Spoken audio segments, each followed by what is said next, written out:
పూరా లోకల్ మన స్వాతంత్ర దినోత్సవ వేడుకలను దేశవ్యాప్తంగా ఘనంగా జరుపుకుంటా ఉన్నాం. స్వాతంత్ర సాధనకు పోరాడిన త్యాగదనులందరికీ ఈ సందర్భంగా జోహార్లు అర్పిస్తున్నాను. గాంధీజీ సారథ్యంలో జరిగిన భారత స్వాతంత్ర పోరాటం ప్రపంచానికి ఆదర్శంగా నిలిచింది. అహింసే అస్త్రంగా మహాసంగ్రామాన్ని గెలిచి ప్రపంచానికి సరికొత్త పోరాట పందను పరిచయం చేసింది. మహాత్ముడి సారథ్యంలో బయట శత్రువులైన బ్రిటిషర్లపై యుద్ధం గెలిచిన మనం పండిత్ జవహర్లాల్ నెహ్రూ సారథ్యంలో దేశ అంతర్గత శత్రువులైన పేదరికం, అసమానతలు, అస్పృశ్యత, అంటరానితనంపై పోరాటానికి నాంది పలికాం. మనం సాధించుకున్న స్వాతంత్రానికి మరియు డాక్టర్ బాబాసాహెబ్ అంబేద్కర్ గారు రచించిన రాజ్యాంగం స్ఫూర్తికి అర్థం పరమార్థం చేకూర్చే ప్రజాస్వామ్య పాలనకు పునాదులు వేసుకున్నాం. 70 ఏళ్లుగా పీడిఎస్ వ్యవస్థ పేద ప్రజల ఆహార భద్రతకు భరోసా ఇస్తూ ఉంది. అదే స్ఫూర్తితో ప్రజాప్రభుత్వం ఉగాది నుంచి సన్న బియ్యం పంపిణీ ప్రారంభించింది. 13,000 కోట్ల రూపాయల వ్యయంతో 3,10,00,000 కోట్ల మందికి సన్న బియ్యం అందిస్తా ఉన్నాం. రేషన్ కార్డు ప్రజల ఆత్మగౌరవానికి మరో ప్రతీక, ఒక భరోసా, ఒక భావోద్వేగం. ఈ ఏడాది జూలై 14 నుంచి రాష్ట్ర వ్యాప్తంగా నూతన రేషన్ కార్డుల పంపిణీ ప్రారంభించాం. 10 ఏళ్ల తర్వాత చేతిలో రేషన్ కార్డుతో రేషన్ షాపుల వద్ద సందడి కనిపిస్తూ ఉంది. గత ఏడాది ఇదే ఆగస్టు 15న రైతు రుణమాఫీకి శ్రీకారం చుట్టాం. రాష్ట్రంలోని 25,35,000 మంది రైతులకి 20,616 కోట్ల రుణమాఫీ చేసి ఈ దేశంలో ఏ రాష్ట్ర ప్రభుత్వం రాయని కొత్త చరిత్ర రాశాం. ఆర్థిక పరిస్థితి సహకరించకపోయినా గత పాలకుల పాపాలు శాపాలై వెంటాడుతున్న రైతుల విషయంలో రాజీ పడలేదు. తెలంగాణ రైతును రుణ విముక్తి చేసి దేశంలో అత్యధిక పంట పండించే దిశగా ప్రోత్సహించాం. ఇంద్రమ్మ రైతు భరోసా కింద ఎకరాకి రూపాయి 12,000 పెట్టుబడి సాయం ప్రకటించాం.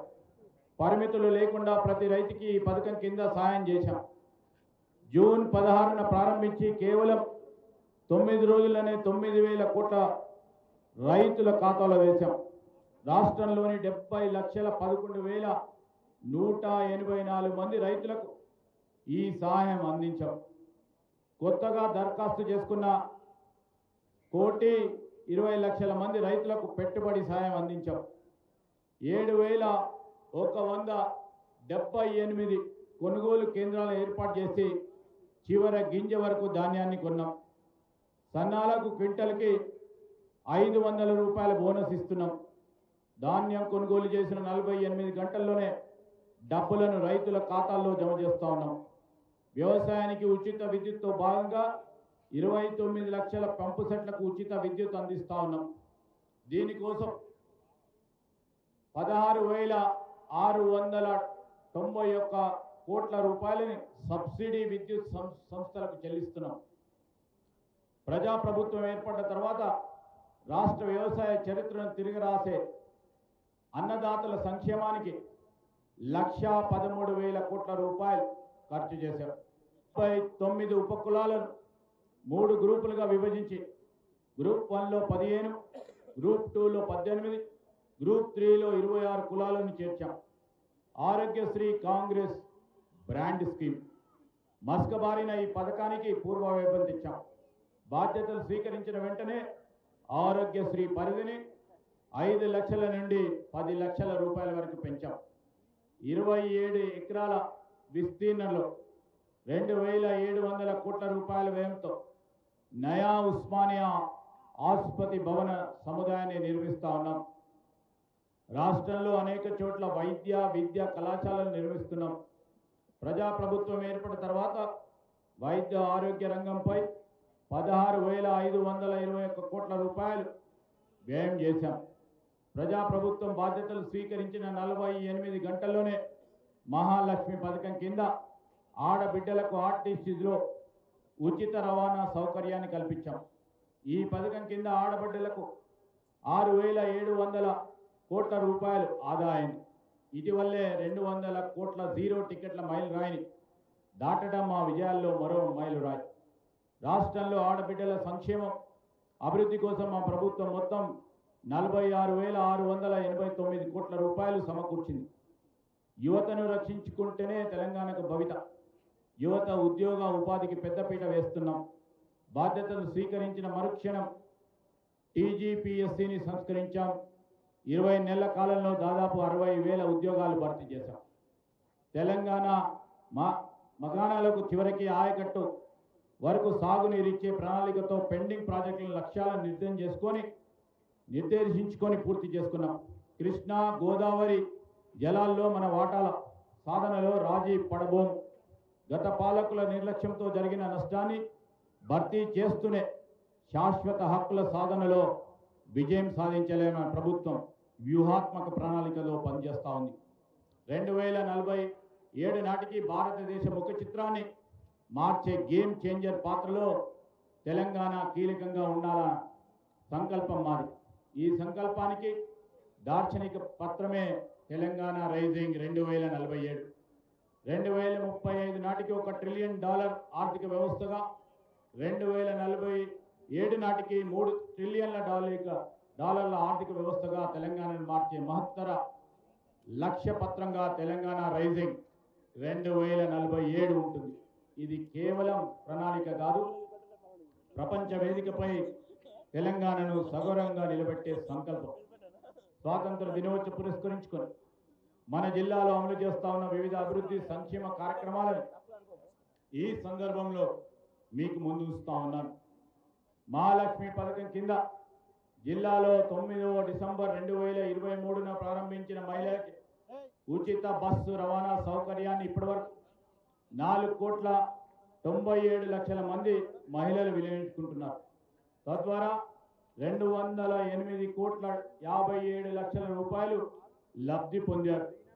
మహాలక్ష్మి పథకంలో భాగంగా మన జిల్లాలో 1,57,120 లబ్ధిదారులకు ఇప్పటి వరకు 6,33,737 గ్యాస్ సిలిండర్లను 500 రూపాయలకే సరఫరా చేయడం జరిగింది. 19,59,00,000 రూపాయల సబ్సిడీని రాష్ట్ర ప్రభుత్వం భరించింది. గృహజ్యోతి పథకం ద్వారా 200 యూనిట్ల లోపు విద్యుత్ వాడే వినియోగదారులందరికీ జీరో బిల్లులను జారీ చేస్తూ ఉంది. తద్వారా జిల్లాలో 1,58,875 సర్వీసులకు గాను 6,94,24,24,000 రూపాయలు రాష్ట్ర ప్రభుత్వం చెల్లించింది. వ్యవసాయ శాఖలు జిల్లాలో 622.06 కోట్ల రూపాయల రుణమాఫీ చేసి 79,541 మంది రైతుల రుణ విముక్తులను చేయడం జరిగింది.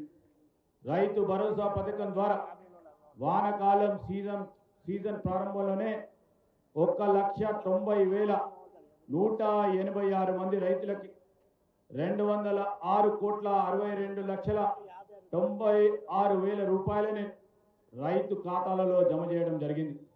ఈ వానాకాలం 65,312 మెట్రిక్ టన్నుల ఎరువులను రైతులకు అందుబాటులో ఉంచడం జరిగింది. అవసరాన్ని బట్టి మరిన్ని ఎరువులు తెప్పించుకునేందుకు రాష్ట్ర ప్రభుత్వం చర్యలు తీసుకుంటా ఉంది.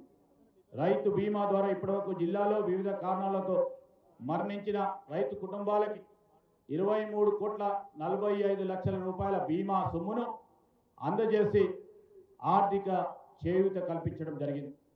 ఇంద్రమ్మ ఆత్మీయ భరోసా ద్వారా జిల్లాలోని 12,483 వ్యవసాయ కూలీలకు వారి కుటుంబాలకు 7,48,98,000 రూపాయలను జమ చేయడం జరిగింది. ఇంద్రమ్మ ఇల్లు జిల్లాలో ఇంటి స్థలం ఉండి దరఖాస్తు చేసుకున్న 11,575 మందికి ఇంద్రమ్మ ఇల్లు మంజూరు చేయడం జరిగింది. ఇప్పటికే 5,672 ఇళ్ల నిర్మాణం ప్రారంభమై వేగంగా పనులు జరుగుతూ ఉన్నాయి. గృహ నిర్మాణాన్ని బట్టి దశల వారీగా లబ్ధిదారులకు 32,30,00,000 రూపాయలు ఇప్పటికే చెల్లించడం జరిగింది. భూభారతి మన జిల్లాలోని ప్రతి మండల కేంద్రంలో రెవెన్యూ గ్రామంలో రెవెన్యూ సదస్సులు ఏర్పాటు చేసి రైతుల నుండి భూ సమస్యలు దరఖాస్తులు స్వీకరించాం. ఇప్పటి వరకు 31,224 మంది రైతుల నుండి దరఖాస్తులు తీసుకొని భూభారతి పోర్టల్ ద్వారా శరవేగంగా అర్జీలు పరిష్కరిస్తున్నాం. రాష్ట్ర ప్రభుత్వం ప్రతిష్టాత్మకంగా చేపట్టిన భూభారతి చట్టాన్ని పటిష్టంగా అమలు చేయడానికి మన జిల్లాలో 233 మంది లైసెన్స్డ్ సర్వేయర్లకు శిక్షణ ఇవ్వడం జరిగింది. వైద్య ఆరోగ్య శాఖ ప్రభుత్వ ఆసుపత్రుల్లో అన్ని రకాల ఉచిత వైద్య సేవలు వినియోగించుకునే విధంగా ప్రజలకు విస్తృత అవగాహన కల్పిస్తూ ఉన్నాం. జిల్లాలో జనవరి 2025 నుండి ఇప్పటి వరకు 3,278 కాన్పులు ప్రభుత్వ ఆసుపత్రుల్లో జరగడం విశేషం. రాజీవ్ ఆరోగ్యశ్రీ ద్వారా ప్రభుత్వ ప్రైవేట్ ఆసుపత్రుల్లో జనవరి 2025 నుండి ఇప్పటి వరకు 12,889 మందికి 36,60,00,000 విలువ చేస్తే శస్త్రచికిత్సలు ఉచితంగా చేయడం జరిగింది.